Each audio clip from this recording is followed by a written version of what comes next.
غزہ میں جو ظلم ہو رہا ہے، ویڈیوز آتی ہیں، انسان ہل جاتا ہے. ان میں سے کسی قوم کے ساتھ ایسا ہو تو آپ کا کیا خیال ہے؟ جو حوصلہ اللہ نے غزہ والوں کو دیا وہ ان میں سے کسی کے پاس ہے؟ یہ برداشت کر پائیں گے؟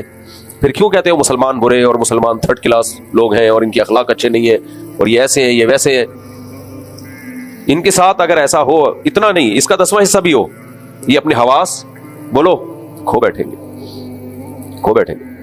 یہ ظرف اللہ نے اہل ایمان کو دیا ہے کہ اتنا ظلم سہ کر ڈٹے ہوئے بھی اور برداشت بھی.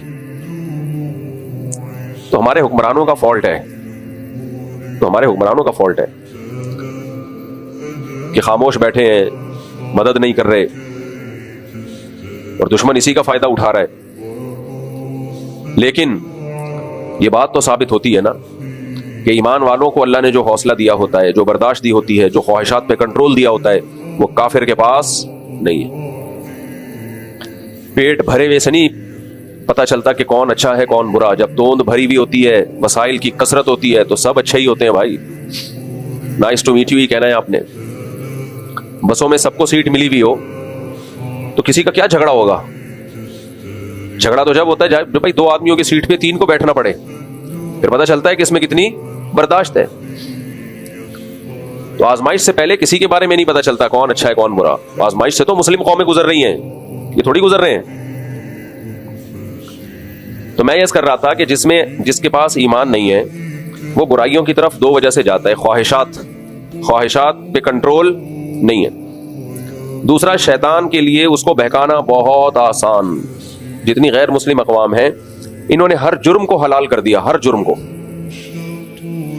غریب ممالک پہ بمبارمنٹ کرنا، ان کے وسائل پہ قبضہ کرنا، ان کے لیے کیا ہے؟ اب آپ لوگوں نے جواب دینا کیا ہے؟ حلال. دہشت گردی کے خاتمے کے نام پہ جتنی مرضی دہشت گردی پھیلا دو، لیبل کیا لگا دو، ہم دہشت گردی کا خاتمہ کر رہے ہیں.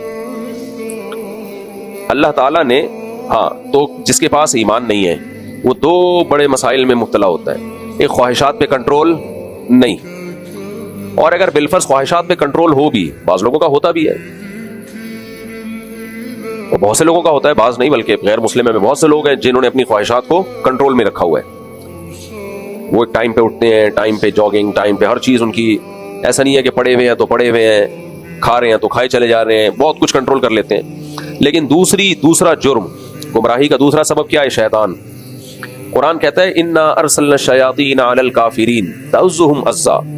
جو لوگ اللہ پہ ایمان نہیں لاتے ہم نے ان پہ شیاطین چھوڑے ہوئے ہیں. ایک شیطان نہیں ہوتا، 20 شیطان ہوتے ہیں. وہ شیطان کیا کر رہے ہوتے ہیں؟ غلط چیز کو صحیح بنا کے ان کی نظروں میں پیش. ہر جرم ان کے لیے حلال ہو جاتا ہے اس پہ اچھا عنوان لگا کے.